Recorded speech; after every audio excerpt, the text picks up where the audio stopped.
Mukunda Silks grand opening on 23rd November at Dilshuk Nagar. 1400 rupees sarees, 111 rupees fancy pattu sarees, మీ సొంతం. ప్రమాదంతో ఒక్కసారిగా స్థానికులు ఉలికి పడ్డారు. ఇక్కడ 5 అంతస్తుల భవనంలో జరిగినటువంటి అగ్ని ప్రమాదాన్ని నిజంగా వీళ్ళ సర్వీస్ కి ఎన్ని మాటలు చెప్పినా చాలా తక్కువే. ప్రాణాలు రిస్క్ లో పెట్టి మరి ఆ విపత్తుల్ని కంట్రోల్ చేయటంలో వీళ్ళ పాత్ర చాలా కీలకం. ఏంటి అసలు ఇన్సిడెంట్ గురించి చెప్పండి. అదే మేము వచ్చేసరికి చాలా దారుణంగా ఉంది పరిస్థితి. అయితే కింద సెల్లార్లో కార్లు ఎక్కువగా ఉన్నాయి. చాలా మంటలు, విపరీతమైన పంటలు, దట్టమైన పొగలతో చాలా వ్యాపించి ఉన్నాయి. మా బాబు మోహన్ బాబు మా సారు బియ్య సెట్ వేసుకొని లోపలికి వెళ్ళి రెస్క్యూ చేయడం జరిగింది. చాలా కార్లు కూడా మనకి బైకులు కూడా కాలిపోయిన పరిస్థితి. వెళ్ళే చూసేసరికి చాలా బ్లాస్ట్ అయిపోయే పరిస్థితి కూడా, చాలా ఆనవాళ్ళు పెద్ద పెద్ద సౌండ్స్ కూడా వచ్చాయి. ఈ విధంగా మేము రెస్క్యూ చేయడం జరిగింది మా సిబ్బందితో పాటు. Thank you. మీరు వెళ్ళినప్పుడు సెల్లార్లో ఎన్ని వెహికల్స్ ఉన్నాయండి? సెల్ల వెహికల్స్ అంటే సుమారుగా ఒక 20 వెహికల్స్ ఉంటాయండి. 4 వీలర్స్ అండ్ 2 వీలర్స్ కలిపి. కింద సెల్లరు మరి కింద కంట్రోల్ చేసుకుని పైన వచ్చాం. పైన కూడా సేమ్ కొంతవరకు కాలిపోయి మిగతా కొన్ని వెహికల్స్ కాపాడడం జరిగింది. ఈ విధంగా మా సిబ్బంది రెస్క్యూ చేశారు చాలా బాగా. క్యాజువాలిటీస్ అయితే లేవు, థ్యాంక్ గాడ్. బట్ పెద్ద డ్యామేజ్ జరిగి ఉండాల్సింది. బట్ మీరు ఇమీడియట్గా రెస్పాండ్ అవ్వడం, లోపలికి మీరు ఫస్ట్ వెళ్ళారు అని చెప్తున్నారు. ఏం జరిగింది? ఫైర్ కాల్ ఇలా వచ్చిన వెంటనే స్మోక్ ఎక్కువ వస్తుంది మేడం. స్మోక్ ఎక్కువగా వస్తూ ఉంటే పైన ఎవరైనా విక్టిమ్స్ ఉన్నారేమో అని మొత్తం అంతా కూడాను పైన చెక్ చేసాం మేడం. స్టేర్ కేస్ నుంచి అలా పైకి వెళ్ళి మొత్తం అంతా రూమ్స్ అంతా కూడాను మొత్తం అంతాను చూసాము. విక్టిమ్స్ ఎవరు లేరు. తర్వాత కిందన సెల్లార్లోకి వచ్చాము. సెల్లార్లోకి వచ్చాక సీట్ ఆఫ్ ఫైర్ ఎక్కడ అనేది చూసాము. చూసిన తర్వాత కిందన ఏంటి అనేది లోకల్ పర్సన్స్ని వాళ్ళని అడిగి తెలుసుకున్నాము. సార్ లోపల కార్లు ఉన్నాయి, తర్వాత గ్యాస్ సిలిండర్స్ కూడా ఉన్నాయి సార్ లోపల అని చెప్పారు. అయితే ఆ సిచ్యువేషన్ చూసుకొని మేము వెంటిలేషన్ చేసుకుంటూ అటువైపు ఫైర్ ఫైటింగ్ చేసుకొని వచ్చామండి టీం అంతా కూడాను. కార్లు కూడాను ఫుల్ డ్యామేజ్ అయ్యాయి. ఒక్కొక్కటి ఫైర్ అవుతూ వచ్చాయి. వాటన్నిటిని కూడాను ఫోమ్తో మేము పుటప్ చేసాము. ఆ విధంగా మొత్తం కొన్ని కార్లు అయితే మొత్తం మా ఫైర్ బ్రిగేడ్ కూడాను అందరు కూడాను కార్లు బయటికి తీసుకొని వచ్చారండి. కొంతమంది ఓన్గానే కీస్ అంతా కూడా లోకల్ వాళ్ళు ఇచ్చారు. ఇక్కడ వాళ్ళ కీస్, కార్ కీస్, ఓనర్స్ వాళ్ళందరూ కూడాను వచ్చి. సో ఎన్ని అవర్స్ నుంచి ఈ రెస్క్యూ ఇంకా ఇప్పటికీ కూడా కొంతవరకు వస్తూనే ఉంది? అవును మేడం, బాగా లోపలికైతే ఫైర్ ఫైటింగ్ చేయడానికి కూడాను అవకాశం లేని విధంగా ఉండేది. మేము బిఏ సెట్ వేసుకొని వెళ్ళి ఫైర్ ఫైటింగ్ మేము చేసామండి. రిస్క్తోనే కూడుకున్నది. ఫస్ట్ జిమ్ నుంచి లేడీ కాల్ చేసినప్పుడు ఆమె ప్యానిక్ ఎట్లా ఉంది? ఎందుకంటే జిమ్లో అప్పటికే జనాలు కూడా ఉన్నారు. అదేనండి, ఒకేసారి వాళ్ళు ఈ స్మోకు అదంతా చూసేసరికి సిచ్యువేషన్ మొత్తం అంతా కూడా ఇప్పుడు లోపల జిమ్లో ఉన్న వాళ్ళందరూ కూడా ప్యానిక్కి గురయ్యారండి. వెంటనే మాకు సమాచారం అందడంతోనే మేము వెంటనే ఈ సిచ్యువేషన్లోకి వచ్చాము.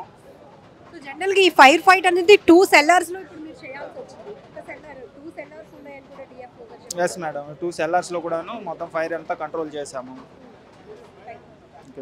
రియల్లీ మనం ఎన్ని మాటలు చెప్పినా తక్కువే. విపత్తులు జరిగినప్పుడు, భారీ అగ్ని ప్రమాదాలు జరిగినప్పుడు ఈ వారియర్స్ వాళ్ళ సర్వీస్ ఎలా ఉంటుంది అంటే కనుక చూడటానికే వణుకు పుడుతుంది. ఎందుకంటే అంత ఎత్తున ఎగసిపడుతున్న అగ్ని కేలల ముందు వెళ్ళాలంటేనే మనం జనరల్గా భయపడిపోతాం. అఫ్కోర్స్ అది వాళ్ళ డ్యూటీ అయినప్పటికీ కూడా ప్రాణాలు తెగించి ఎలాంటి ప్రాణ నష్టం జరగకూడదు, ఎక్కువ శాతం ఆస్తి నష్టం జరగకూడదు అని ఒకే ఒక థీమ్తో, ఒకే ఒక కాన్సెప్ట్తో సో వారందరూ కూడా యుద్ధ ప్రాతిపదికన చేసినటువంటి సర్వీస్ వల్ల ఈరోజు విశాఖలో పెద్ద ప్రమాదమే తప్పిందని చెప్పొచ్చు.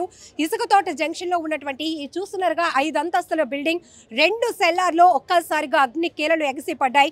హుటాహుటిన చేరుకున్నటువంటి ఫైర్ సిబ్బంది మొత్తం 10 ఫైర్ ఇంజన్లతో పాటు ఇక్కడికి చేరుకొని పూర్తిగా మంటలను అయితే అదుపు చేశారు. కానీ ఎగసి పడుతున్న ఈ దట్టమైన పొగ మంచు చూసి జనాలు కూడా వేలాదిగా ఇక్కడికి తరలి వచ్చారు. ఎందుకంటే ఇంత పెద్ద ప్రమాదం సిటీ నడిబొడ్డున జరుగుతుందంటే ఏం జరుగుంటుంది, ఎంత నష్టం జరిగిపోయి ఉంటుంది అని ప్రతి ఒక్కరు ప్యానిక్కి గురయ్యారు. సో డిఎఫ్ఓ, ఏడిఎఫ్ఓ గారు వరప్రసాద్ గారు ఆధ్వర్యంలో ఈ టీం అంతా కూడా గంటల పాటు శ్రమించి పూర్తిగా ఈ అగ్ని ప్రమాదాన్ని అదుపులోనికి తీసుకొచ్చారు. సార్తో ఒకసారి మాట్లాడదాం. ఎంతమంది టీం పార్టిసిపేట్ చేశారు? Sir really great job sir. ఎందుకంటే మేము చూసాం దగ్గరుండి, ఐ విట్నెస్ మేమే. ఎందుకంటే చాలామంది సిక్ అయినప్పటికీ కూడా ముందు ప్రమాదాన్ని అదుపులోనికి తేవాలి అనేది మీ కాన్సెప్ట్. ఏం జరిగింది అసలు? థ్యాంక్ యూ అమ్మా, thank you for your compliments. యాక్చువల్గా 7 o'clockకి మాకు కాల్ వచ్చిందమ్మా. ఫైర్ కాల్ వచ్చిన తర్వాత నాకేంటంటే ఒక లేడీ ఫోన్ చేశారు. జిమ్లో మేము ఒక ఇంచుమించు 20 to 25 మంది వరకు చిక్కిపోయి ఉన్నాయండి, ప్రాణభయంగా ఉంది, ఊపిరి ఆడట్లేదని చెప్పడం జరిగింది. సో మేము వెహికల్ టర్న్అవుట్ ఇచ్చేస్తూ నేను ఆవిడకి సలహా ఇవ్వడం జరిగింది. మీరు ఇమీడియట్గా మీ దగ్గర ఉన్న జిమ్లో ఉన్న ఎక్విప్మెంట్, మీ డంబల్స్ అవి ఉంటాయి కదమ్మా, వాటితో మీరు ఆ గ్లాస్ బ్రేక్ చేసుకోమన్నా. సో దట్ ఏమవుతుందంటే మనకి ఈ ఉన్న స్మోక్ అంతాను బయటికి వెళ్తుంది.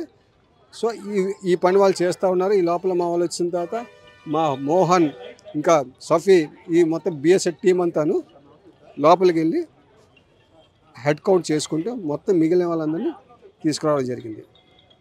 సేమ్ ప్యారలల్గా ఫైర్ ఫైటింగ్ కూడా చేస్తూ ఉన్నాం అన్నమాట. ప్రస్తుతానికి ప్రాథమిక అంచనా అసలు ఫైర్ రావడానికి కారణం చూడాలమ్మా ఒకసారి. ఇంకా ఇది సెల్లారు సబ్ సెల్లార్ అంతే చీకటిగా ఉన్నది కదా, ఒకసారి చూడాలమ్మా అదంతా. సో ఇక్కడ మొత్తం విశాఖ అర్బన్లో ఉన్న three stations, Visakha head quarter stations, Maripalem stations, 10 గంటల స్టేషన్స్, మొత్తం అందరూ ఆల్మోస్ట్ అందరూ క్రూకొనే పాల్గొన్నారమ్మా విత్ ఆల్ వెహికల్స్. సార్ మేము ఐ విట్నెస్ చూసాం, జనాలు కూడా చూశారు మీ సర్వీస్ని.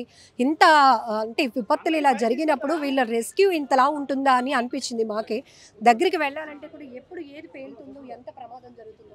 సిలిండర్లు కూడా ఉన్నాయంట కదా అందులో, ఎందుకంటే వాచ్మెన్స్ ఉన్నారు. ఏం చెప్తారు అసలు మీ స్టాఫ్ గురించి కూడా? సార్ మేడం, మా డిఎఫ్ఓ గారు ఆధ్వర్యంలో మొత్తం అందరూ చూసారు కదా, ఇంక నేను చెప్పేది ఏముంది. మీరే చూసారు సార్ ఫైర్ ఫైటర్స్ అంటే ఎట్లా ఉంటాం అనేది. Thank you madam. Sir commercial aspect బిల్డింగ్స్లో ఎట్లాంటి ఫైర్ మెజర్మెంట్స్ కానీ ఎలాంటి సజెషన్స్ ఇస్తారు చెప్పండి సార్? చూసాం కదా ఇప్పుడు ఒకసారి మీకు. ఇవంతా మల్టీ ఆక్యుపెన్సీ బిల్డింగ్స్ ఇవన్నీ, అంటే డిఫరెంట్ ఆక్యుపెన్సీస్ ఉన్నాయి. కింద జాస్పర్ షోరూమ్ ఉంది, పైన రూమ్స్ ఉన్నాయి, ఆ పైన నుంచి మనకి జిమ్ ఉంది, షాపింగ్స్ ఉన్నాయి, అన్ని డిఫరెంట్ ప్రెమిసెస్ మేడం. ఇవన్నీ యాక్చువల్లీ దే షుడ్ అబ్టెండ్, అంటే ఫైర్ ఎక్విప్మెంట్ మొత్తం ఇలాంటి ఆక్యుపెన్సీస్కి 2016 ప్రకారం ఎన్బిసి ప్రకారం ఎక్విప్మెంట్ పెట్టుకోవాలండి. ప్లస్ ఎక్విప్మెంట్ పెట్టుకొని ఇవన్నీ కానీ యాక్టివేట్ అయ్యి ఉంటే ఇంతవరకు వచ్చేది కాదు కదా. సో ఇమీడియట్గా మీరు వాళ్ళకి కూడా ఫోన్లో డైరెక్ట్ చేసే అవకాశం కూడా ఉంటుంది కదా సార్? అవునమ్మా, థ్యాంక్ యూ. సో ఇది మొత్తానికైతే ప్రమాదం పూర్తిగా అదుపులోనికి వచ్చింది. అగ్ని కేలలు పూర్తిగా అదుపులోనికి రావడంతో అంతా కూడా ఊపిరి పీల్చుకున్నటువంటి ఘటన. సో ఏది ఏమైనా విశాఖ ఫైర్ సిబ్బంది చేసినటువంటి సర్వీస్కి మాత్రం రియల్లీ హ్యాట్స్ ఆఫ్ చెప్పాల్సింది. మాకు యాక్చువల్గా జిమ్లోంచి ఒక లేడీ మాకు ఫోన్ చేశారు, మేము ప్రాణాపాయ స్థితిలో ఉన్నాము, జిమ్లో ఇంచుమించు 25 మంది వరకు లాక్ అయిపోయి ఉన్నాము, మొత్తం ఫోన్ మొత్తం స్మోక్తో నిండి ఉంది, మమ్మల్ని రక్షించండి అని. ఈ లోపల ఏంటంటే మా వెహికల్స్ మేము టర్న్అవుట్ చేస్తూ, పైగా వాళ్ళకి మేము ఇన్స్ట్రక్షన్ ఇచ్చానంటే మీరు ఇమీడియట్గా మీ జిమ్లో ఉన్న డంబల్స్ ఉంటాయి కదా, డంబల్స్తోని మీరు గ్లాసెస్ బ్రేక్ చేయండి ఫస్ట్ వాళ్ళకి చెప్పడం జరిగింది. ఈ లోపల వాళ్ళు పని చేస్తూ ఉన్నారు. ఈ లోపల మా వెహికల్స్తో మేము అటెండ్ అయిపోయిన తర్వాత మా బిఎస్ఎట్లతో 2 మందిని లోపల పంపించి మొత్తం హెడ్ కౌంట్ చేసుకున్నామండి. ఆల్ ఇంచుమించి మొత్తం అంత లైఫ్ అంతా జాగ్రత్తగా అందరికీ దించిన తర్వాత ఈ స్టార్టెడ్ ప్యారలల్లీ. ఇది ఒకవైపు అవుతుంది, నెక్స్ట్ ఏంటంటే ఫైర్ ఫైటింగ్ ఒక అవుతుంది. Okay, thank you. పానిక్ అవ్వడానికి ఈవీ వెహికల్స్ ఉన్నాయి, అవేమైనా? సో అంటే ఇప్పుడు మనం యాజమాన్యంతో చూడాలమ్మా అవి ఏ వెహికల్స్ అనేది. ఆల్రెడీ బండ్ స్టేజ్లో ఉన్నాయి కదా, లోపల కూడా చీకటిగా ఉంది అంతాను. Thank you. నమస్కారం అండి. ఈరోజు మార్నింగ్ 7 o'clockకి మాకు 5 కాల్ రావడం జరిగింది. ఇది ఏ టైంలో తగ్గింది, డెన్స్ స్మోక్ వస్తుందని చెప్పేసి మాకు కాల్ రావడం జరిగింది. ఇమీడియట్గా విశాఖపట్నం ఫైర్ స్టేషన్ నుంచి ఒక వెహికల్ని డిప్లాయ్ చేయడం జరిగింది. ఇది అయిపోయిన తర్వాత నేను తీవ్రత పరిస్థితిని చూసి ఇంకో 2 వెహికల్స్ మగిపాలెం నుంచి విశాఖపట్నం నుంచి టర్న్అవుట్ చేయడం జరిగింది. ఆ తర్వాత ఇంకా ఇక్కడికి వచ్చిన తర్వాత ఫైర్ ఇంటెన్సిటీని బట్టి, ఇక్కడ వాహనాలు బట్టి వాటిని సేవ్ చేయడం కోసము ఇంకొక 2 వెహికల్స్ పెదగంట నుంచి ఒకటి విశాఖపట్నం సుమారు ఒక 7 వెహికల్స్ అనేది డిప్లాయ్మెంట్ చేసి సుమారు 35-40 మందిని ఇక్కడ డిప్లాయ్మెంట్ చేయడం జరిగింది. చేసి కంటిన్యూస్గా ఫైట్ చేయడం జరిగిందండి. ఇక్కడ మేము చేసింది ఏంటంటే ఫస్ట్ కాగానే ఒక పక్క రెస్క్యూ ఆపరేషన్ ఎవరైనా ఉన్నా కానీ మొత్తం బిల్డింగ్ మొత్తం క్రాస్ చెక్ చేసుకున్నాము. చేసుకున్న సిచ్యువేషన్లో ఎవరు పైన కొంతమంది జిమ్లో ఒక 10-15 మంది జిమ్ చేసుకుంటున్నారు. ఇమీడియట్గా వాళ్ళందరినీ బయటికి పంపించేయడం జరిగింది.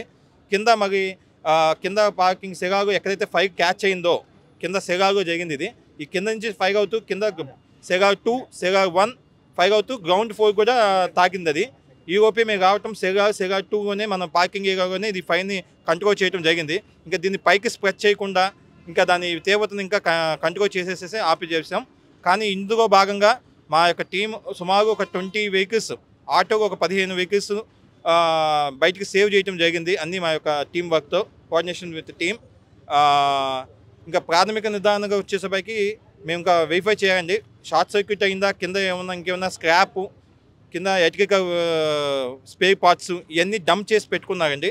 దీనివల్ల మనకి ఫైర్ అనేది ఎలక్ట్రికల్ షార్ట్ సర్క్యూట్ చేయడం ఇంకా ఇది తీవ్రమైంది డెన్స్ స్మోక్ రావడానికి కారణం ఏంటంటే ఈ కారుకి సంబంధించిన ఎక్విప్మెంట్స్, దానికి సంబంధించిన seat covers, spare parts, scrap waste డబ్బాలు పెట్టి కూడా కింద పెట్టడం జరిగింది. చుట్టూ పరిస్థితి కూడా అంత హైజీన్గా లేవు, అంత డంప్ చేసి పెట్టేశారు ఈ బిల్డింగ్కి. అది పరిస్థితి అండి. సెగా 2గా వచ్చే అవకాశం ఉందండి, అక్కడే డంప్ చేసి ఉంది. ఇది ఇక్కడ ఏంటంటే దాని నుంచి పైకి స్ప్రెడ్ అవడం జరిగింది. As of now EV vehicles అయితే వరప్రసాద్ ఈవీ వెహికల్స్ మాట్లాడారు సార్. మేము సేవ్ చేసిన అన్ని డ్యామేజ్ అయితే ఏం లేదండి. ఒక్క వెహికల్ మాత్రం క్యాచ్ అయింది, అది మేము కంట్రోల్ చేస్తున్నాం. బట్ అది ఇదైపోతుంది. బట్ ఎలక్ట్రికల్ వైస్ అయితే ఏం లేదు, ఎలక్ట్రికల్ వెహికల్స్ అయితే కాదండి.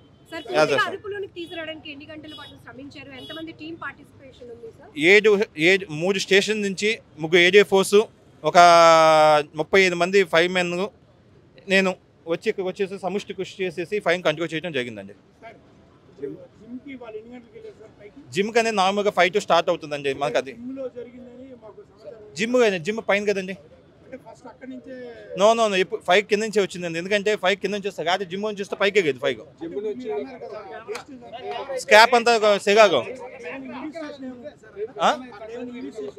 ఈవీ స్టేషన్స్ ఏమి ఇవ్వండి. ఒకసారి మేము వెరిఫై మీగా చూస్తున్నాం కదా, స్మోక్ డెన్స్గా వస్తుంది. మేము ఇంకా ప్రాథమిక నిర్ధారణకి ఎలక్ట్రికల్ షార్ట్ సర్క్యూట్ మేము అనుకుంటున్నాము. ఇంకా సమాచారం తెలియదండి. మేము ప్రాథమిక నిర్ధారణ చేసినా మీకు పూర్తి వివరాలు ఇస్తామండి. ఏమన్నా ఒక వేగం ఉంటే మేము ఒకసారి నిర్ధారించుకున్న తర్వాత మీకు దృష్టికి తీసుకొస్తాం.